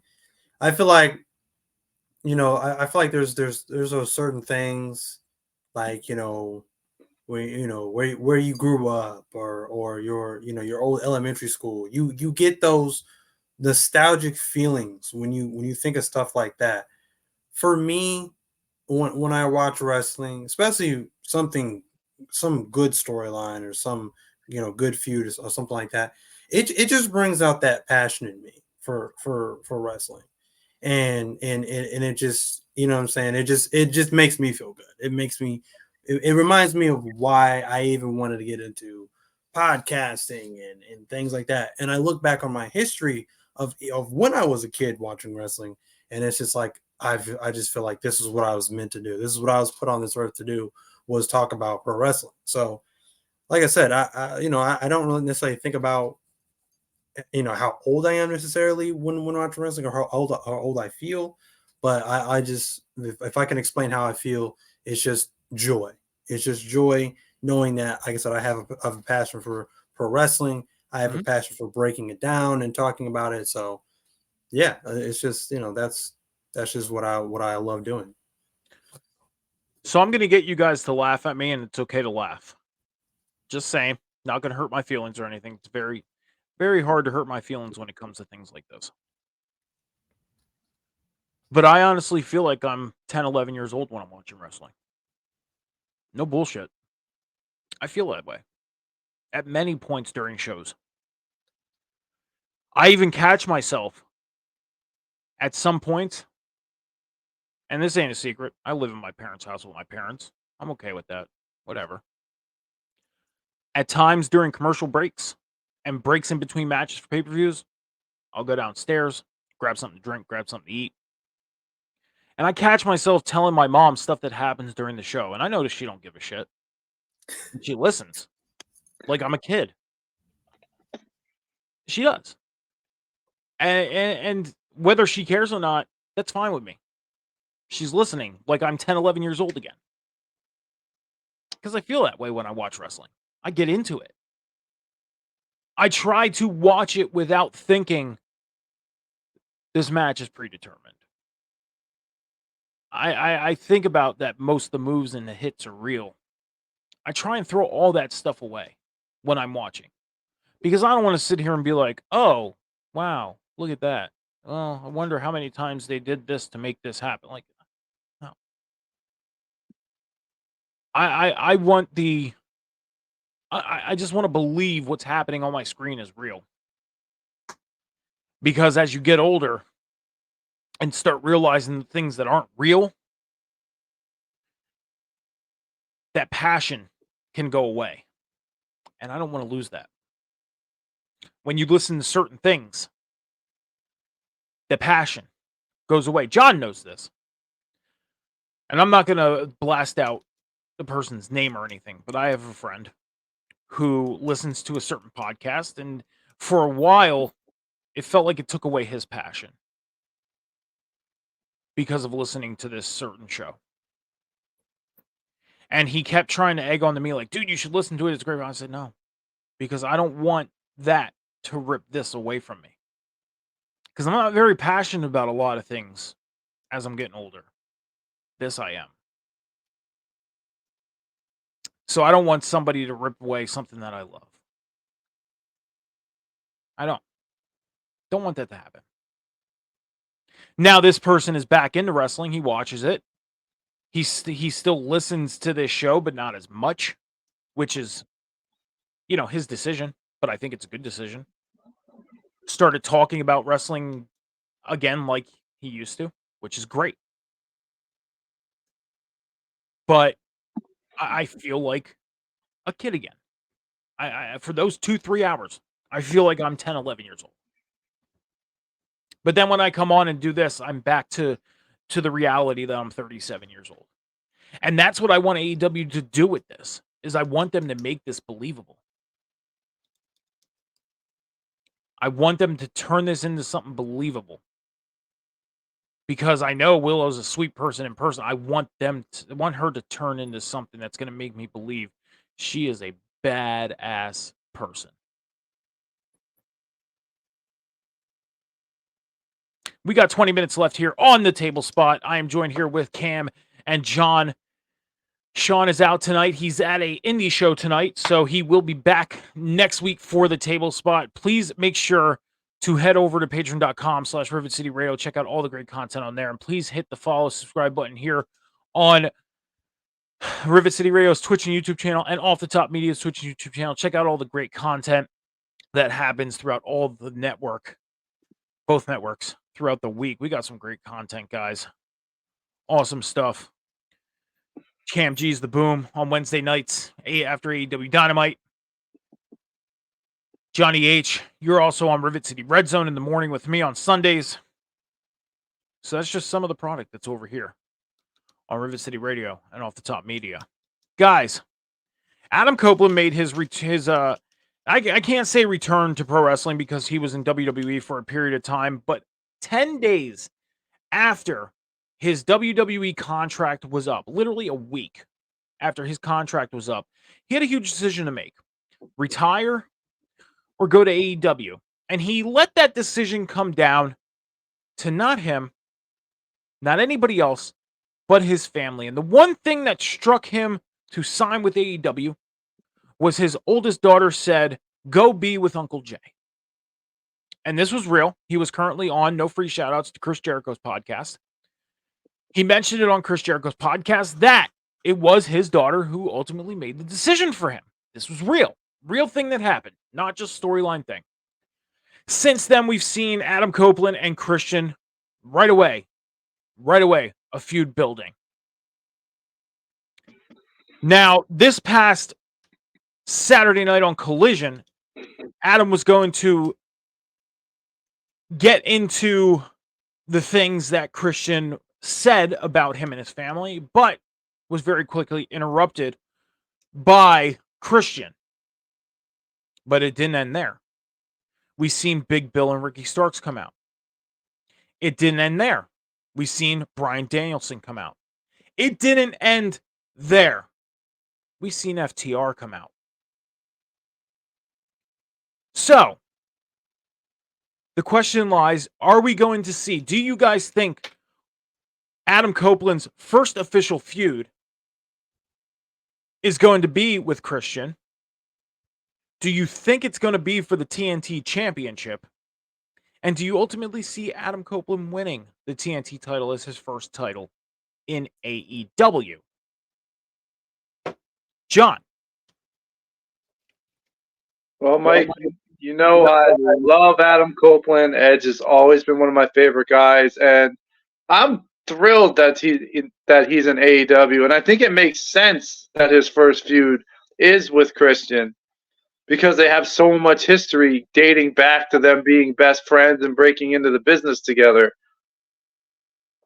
I don't necessarily think Adam Copeland needs to win the TNT title, because he said before he only has like a year left. He wants to make the most of it. Now he has opportunities to go to New Japan and do other stuff he's never done before. He actually has more in him. He mentioned that he at least has 2.5 years. Okay, 2.5. Yes. Okay. I mean, I don't think he really needs it. Like, I wanted to see him win the WWE title one last time as a send-off, but unfortunately they decided to use him as an attraction instead. But at least he's going to be a full-timer in AEW, but maybe he can get that one last run with the AEW world title. It doesn't have to be a long one. But if they do go that route, then him winning the TBS title would be the first step. I mean, the TNT title would be the first step. But I don't think it necessarily has to happen because he's already super over with everybody. So he could just have his little feud with Christian. Who knows? Maybe at some point they're going to get together, have a tag title run. Maybe they won't. Maybe he ends up joining him, like I said. But I don't know. I don't think it's a must that he needs to beat him for the title or even have a title match. Okay. Cam, your thoughts? I think right now, what they've built up right now with Edge and Christian, like I said, I think the way that they're going, they're going to have Edge sort of try to beat some sense into Christian Cage in order to get him to ultimately team with them in the long run. But I think that's ways away. I think that's down the line. Does Edge need a championship? No. I know, like in his debut promo, or I guess post debut promo after he had debuted at Wrestle Dream, he had alluded to the AEW World Championship and saying that the AEW World Title would look good around his waist and whatnot. And while that may sound cool and everything like that, I disagree with something like that, just because, like I said, the current era that AEW is currently in right now is they kind of moved away from some of the past or prime legends, such as the Chris Jerichos, the Christian Cages, and things like that, and they're trying to focus on more of their homegrown talent winning those championships. So yeah, and I think if they want to establish themselves as a company putting over their homegrown talent, that's the way they need to go. So Edge, I don't think he needs to stay far from that championship for right now. Now, in terms of the TNT title, I honestly wouldn't mind him winning the TNT title, just because I feel like right now I think the TNT title's back. I think the TNT title is the prestige is back, and that's solely due to Christian Cage. I think the same thing that Gunther has done with the Intercontinental Championship, we have seen Christian Cage do the same thing for the TNT title. And I think he needs to hold that championship for as long as they want him to hold the championship, because, like I said, right now what he's doing with that championship is making it important. I mean, it was in the main event of their last pay-per-view, so right there, that should tell you what they're trying to do and trying to establish that TNT title as their secondary championship. So, but I wouldn't mind Edge winning that championship, because it would just add more prestige to that title. Seeing him on the list of champions that have already won that championship is a pretty big thing. It's a pretty big deal. We could even see a custom championship. AEW doesn't really do custom titles a whole lot. I would love to see Edge win the TNT title from Christian Cage, and then possibly introduce the Rated R championship that he was going to have, that he wanted to have in WWE years ago. That would be kind of cool. So I don't know. I mean, there's so many things they could do with it. But yeah, I think this is going to be a great feud between him and Christian Cage, and that's just because of the long history of them being friends and the chemistry that they have as a tag team or against each other. So I think it's going to be a great feud. See, do you guys want to hear a really crazy statistic that's very unbelievable? Sure. Did you know that Edge and Christian were realistically only a tag team for like 2.5 years? Yeah, it seems so much longer than that. It's insane. That's crazy. 2.5 years, and they did everything that they did. TLC matches, triangle ladder matches. It's crazy. It just goes to show that if you're a very successful tag team and can draw and make people interested, even 1 year can go a long way. And we've seen other teams do it. Beer Money and TNA did it. You've seen other teams do it. As far as Adam Copeland winning the TNT title, I don't want to see it. I want to see Christian ultimately have the upper hand on him and pretty much put, like, when they have their blow off, I want to see Christian have the upper hand. Excuse me. Because I think if you have Edge beat him, I wouldn't necessarily say it takes away all the steam, but I think it takes away some steam that Christian has right now. Because if you look at WWE, those two I don't believe they ever had a match in WWE. If they had one, and I think Edge might have won it. I would have to look at the history. But but it would be too noticeable and too predictable that Copeland would win. Because he was the bigger star. He was the bigger star. He was the favorite of the team. And there's always that one favorite. I bet I can guess this. For example, the Hardys. Your favorite one, John, I know you're going to say Matt. Yeah, I'm more of a Matt guy. Cam. Jeff? Yeah, Jeff. Okay. When it came to the Rockers, Shawn Michaels. Mm-hmm. Yeah. Yeah, Shawn Michaels. Yeah. Okay. The Road Warriors, Hawk. I kind of like them both the same, to be honest with you. I wasn't a big Road Warrior guy. Okay. But if you want to put... Huh? I'll say Animal for me. Okay. The Dudley Boys, Bubba. Yeah, definitely Bubba. Agree with that, yeah. Okay. Edge and Christian, Edge. Yeah. See? The popularity. That was the member of that team that was more popular in your eyes. You felt more comfortable being a fan of that person than the other. Even though their partner was just as good, it was the standout. Fucking swerve us. Have Christian have the upper hand at the end. Give him that final spotlight. Because Copeland moving forward, he's not going to lose anything from it. He's not. Christian, I feel like, would lose a little bit of steam. Would I like to see him win the world title? Yes, and there's a reason why. Put the world title on him close to when he's ready to be done. Even if it's 2 months. If he was to go to Tony Khan and said, Tony, my last appearance in AEW is going to be July or it's going to be Double or Nothing in 2025. Double or Nothing 2025 is going to be my last match. That's it. Okay? Put the world title on him at Full Gear or Revolution, which is in February or March, April, May, June. Well, Double or Nothing's in May. There it is. 2 to 3 months. And you know who beats him for the world title at Double or Nothing? Darby Allin. I love that. I don't think he'll ever get that belt. Don't have Darby Allin near the world title until then.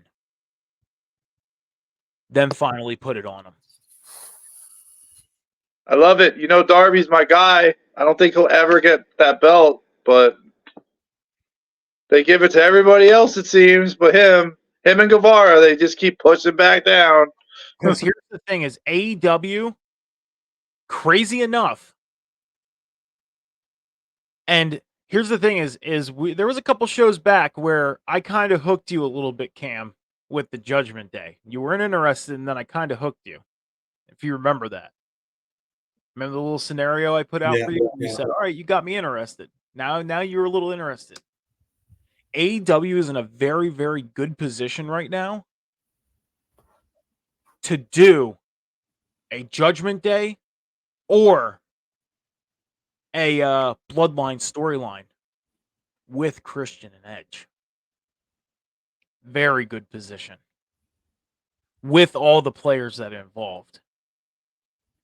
And they can insert and exit anybody at any time, and it will still have the steam that they can build off of. And they can do it for a year and a half. Very good position. It's all about whether they do it or not. They've set themselves up. We don't have a lot of time for me to explain. So if y'all would like, I could put it together and I can explain it next week. I can explain the whole scenario for you.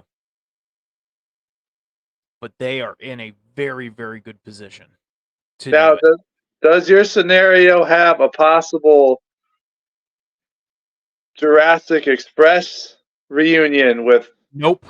Perry joining them and kind of being more darker? Yes, as Jack Perry as a heel. That's what I mean. Not as like, I'm going to, a boy in this dinosaur, but as like a legit heel. Yes. Yes, it does. Good. I'd love them to get back together. Because after they put the title on Darby, you can have Darby and Jack Perry feuding for that title. Yeah. And they can continue the story even with Copeland gone. And this doesn't turn Adam Copeland heel or Darby Allin heel. But these two guys face for the title. It's pretty much Darby being built up. I'll put the whole scenario together for you guys. I have it. I just want to explain it more into detail. And I have a feeling I can hook you guys into this. I'm intrigued. Yeah, I gotta hear this. Yeah. This is the second time I got Cam interested in something. Were you not interested into this at first when I said it? You can be honest with me. No, not at all. Okay.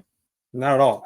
It's okay. So my main thing, and this is why I'm interested in hearing what you have to say. Okay. Is because the main reason is because I don't necessarily see Darby being world title material. Really? No, I don't. I don't at all. I don't even know. Who knows? As reckless as dude is right now, who knows if he's even wrestling another 3 years? Dude's a crash test dummy right now. Like, well, that, and he said it many times, he's training to climb Mount Everest next year. Who knows if he goes up there and he never comes back down? A lot of people have failed at that. They've made it to a certain point and then even went missing. Yeah. True. I'm gonna have the whole detail. I'll need at least 10 minutes, but I'll explain everything. And that was the one thing I needed to do was get Cam a little intrigued into this and wondering, because I knew he was gonna be the hardest one to kind of get. I knew I can get John the moment I said Darby Allin. With the title, yeah, I want to hear it. I knew I could hook John. Sean, I think I could have hooked him if he was here tonight, and I think I can hook him next week when he comes back. Cam, I knew was going to be the hardest one, but now I got him intrigued. I'm going to need at least 10 minutes, but we have 2 hours. I think I could take 10 minutes to kind of explain why I think this can go a Judgment Day or Bloodline storyline way. And I thought about this. Like I said, I take a lot of fucking time thinking about wrestling and thinking about shit that they can do that we're either never going to see or there's a possibility of it. And the crazy part is with AEW, you never know. Because as of late, they kind of fell off their tracks of the reason why they started. You know what I mean? But it's still entertaining. And that's my argument every freaking week on social media. I get into a little bit of a thing with people on social media sometimes, because I'm sick of seeing pictures of people posting empty sides of arenas. Like, who gives a fuck? We're still at home watching it on TV. There's still people in the arena. Who cares? Why do you need to be the one to go on social media? Oh, look at this half-empty arena. Then why the fuck are you there? Right. Why the fuck are you there if you feel you need to be the one to post this picture? Why are you there?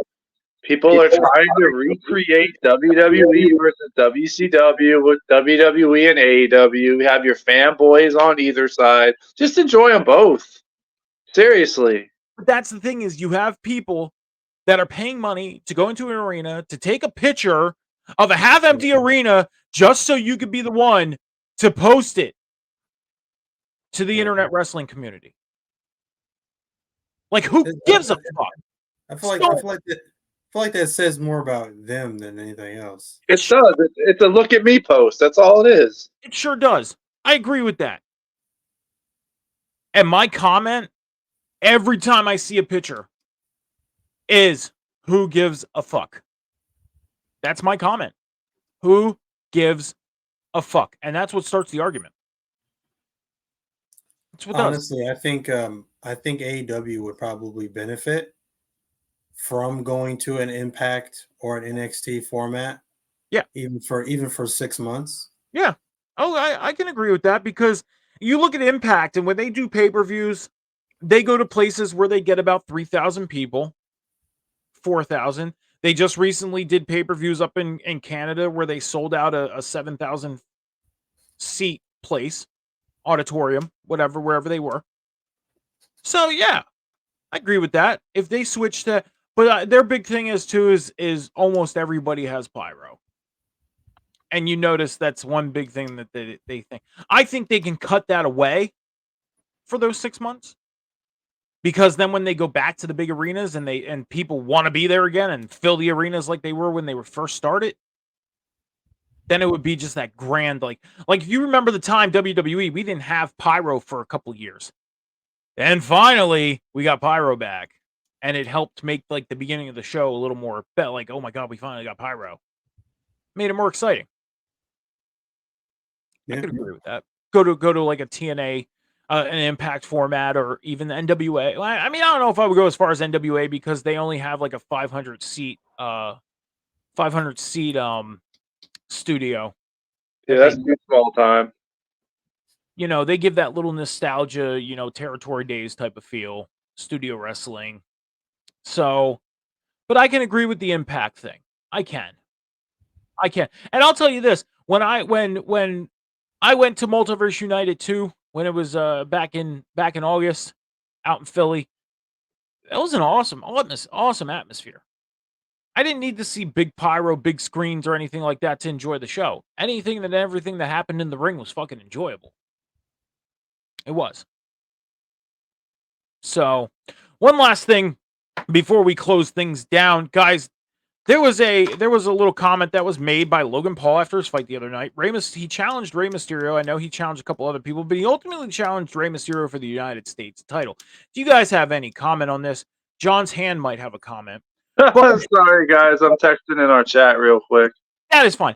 Cam, do you have any thoughts, concerns, comments on Logan Paul challenging Rey Mysterio for the U.S. title? Is it something that you might like to see, maybe not like to see? And what could possibly happen moving forward? So obviously, I think this was probably a publicity stunt by him. Obviously, with him being a dual athlete in two different sports, pro wrestling and of course boxing. So, you know, it's obviously just to create buzz for what it is right now. He obviously is somebody who is very aware of you know his following and things like that. So I think it's just a way to get eyes on the product. Him versus Rey Mysterio, I don't see why not. I mean, we had him have, you know, basically 1-2 matches, and he had one of the biggest matches of his wrestling career to date, and that was against Roman Reigns for the Undisputed World Championship. So I don't see why not. I think it would be an exciting match. To see him win the championship, I disagree with. Now, the biggest thing is, you know, I know a lot of people would agree with me when I say it's mainly due to the fact that he would be a part-timer and things like that. So initially, you know, I used to have an issue with people who are part-timers and things like that. You know, of course, you know, Cena, Brock Lesnar, Roman Reigns now. But the thing about it, even MJF in AEW, I mean, he's a full-time athlete, obviously, but he is not necessarily defending the championship at every single pay-per-view or every single week on Dynamite. But I think I have a newfound understanding or respect for wrestlers who don't necessarily wrestle the same schedule as the rest of the roster. They are still obviously putting in the work required to do such a hard career, such as being a pro wrestler. But they don't necessarily have to be defending the championship or necessarily be on every show or anything like that. My issue would not necessarily stem from him being part-time, but because, again, I think it would be a gigantic FU to the rest of the roster who's there all the time, 365, you know, and they're actually full-time wrestlers. They're not like, you know, part wrestler, part, you know, podcaster / internet personality. They're not juggling all this stuff. And so it would be the same thing if we were talking about Bad Bunny versus Rey Mysterio for the United States Championship. I wouldn't want to see it happen because Bad Bunny's not he's not a pro wrestler. He is someone who has had pro wrestling matches, sure, but that does not make him a pro wrestler. So for me, I wouldn't want to see it because of that reason. But to see him take his following and all the buzz that he creates, and to have a mid card match and a great mid card match at that, I think it'd be a great match with him and Rey Mysterio for the United States Championship. I think would be great. But to see him win any title, I just don't think would be the move. John, your thoughts? Hi, Mama. Sorry, the cat's coming in. But I agree with Cam. I don't think it needs to happen. I think it's more. I agree that it's a publicity stunt, if anything. He doesn't need to beat Rey Mysterio. He really doesn't. He's a part-time guy. We already have that with the world champion with Reigns. So now you want to take the United States title off? And the tag titles go on all shows, so they're not there sometimes. That only leaves you with the women's championship on Smackdown. That would be a terrible move, giving Logan Paul the title. I disagree. Publicity stunt, yes. Because of being the dual athlete, doing the boxing, doing the fighting, the MMA, also doing wrestling. This man has over 10 million followers on social media. A lot of followers that don't pay attention to pro wrestling. They see that's one. Takes a picture, takes a video. I just won the United States title. His fans. What is the United States title? What is this? Where is this from? WWE? What's WWE? WWE's wrestling? I want to watch this because Logan Paul's on it. Ooh, who's this? Who's that? So on and so forth. Catch the eye of the people that don't have the eyes on it. Okay, that's one. Number two, the Endeavor deal definitely boosts that because of being the dual athlete. You see a WWE championship on a boxing or MMA pay-per-view, whatever. There it is. You're cross-brand promoting. Number three, Logan Paul as the United States Championship could strike many things. We've seen him work with Ricochet. Had a great match. Roman Reigns, great match. Tag team match with The Miz. Great match. Logan Paul puts the work in. He's earned my fandom. I'm a huge fan of him. But you say, taking away the U.S. title, the world title's not there, leaves the women's championship. What's been lacking in pro wrestling lately? Women's wrestling. Not getting the time. Maybe back down to one segment for 10 minutes. Taking that championship away for a little bit could boost the women's division on TV again. More segments, more time, more matches. Could be very beneficial. Very beneficial. What I think. So I don't know. But I think it would be a good thing. Plus, he came pretty damn close to beating Roman Reigns. And this goes back to the believability factor. Came close to beating Roman Reigns with the world title. Why can't he beat Rey Mysterio for the United States title? So,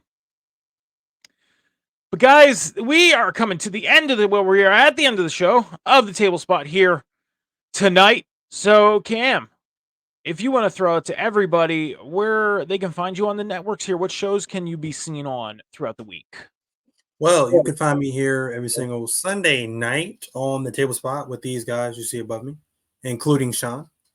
And you can find me on Rivet City Radio, obviously on Wednesday night, every single Wednesday night with The Boom after AEW Dynamite. And, of course, on Off the Top Media every single Friday night with Friday Night Review. All righty. And as you see below, that is Cam's social medias. Make sure to head over to follow him and keep up with Cam on the socials. Same with John. His socials are at the bottom here. Make sure to head over to follow him. Check out all the content on his pages as well. And John, what shows can people find you on? You can just go ahead and call me Johnny Sundays because Sunday morning I'm on with you, Metalcore, Rivet City Red Zone at our new start time at 11 a.m. And later, 10 p.m. on the table spot with you nice fellas.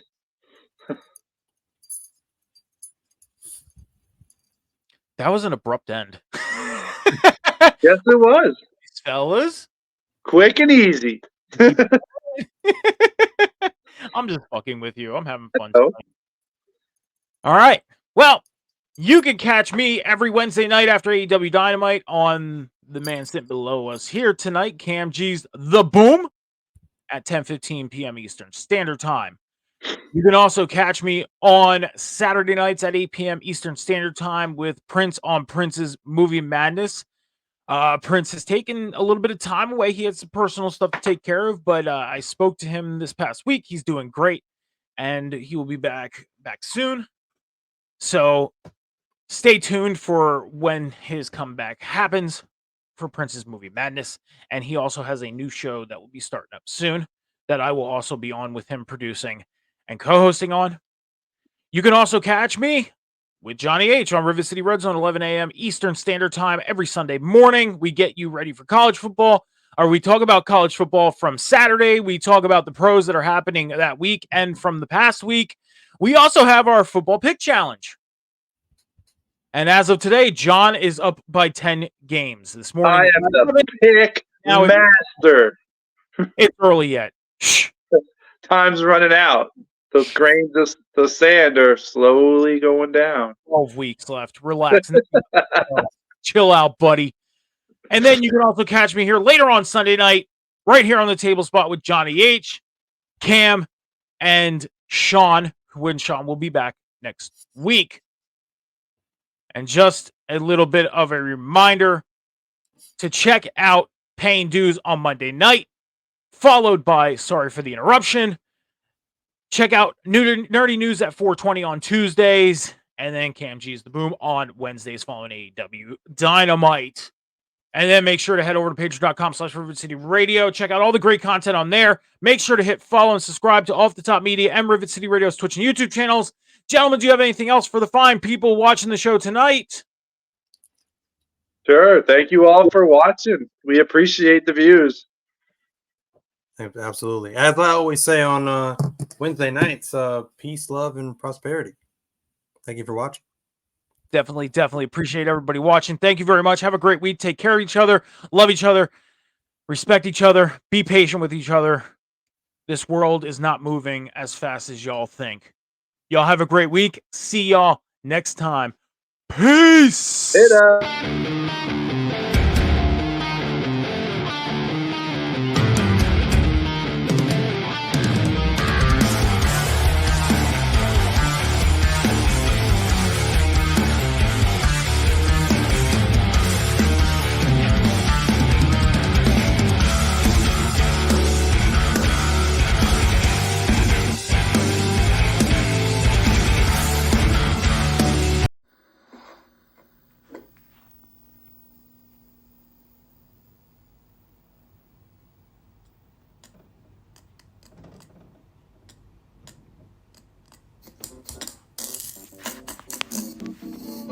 I don't want to set the world on fire.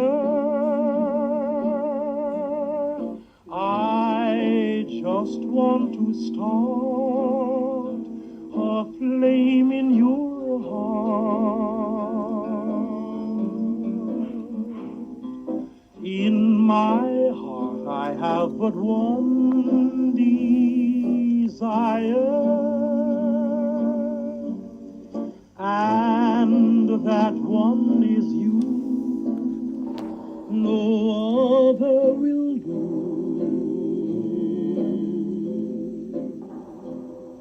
I've lost all ambition for worldly acclaim. I just want to be the one you love. And with your admission that you feel the same, I'll have reached the goal I'm dreaming of.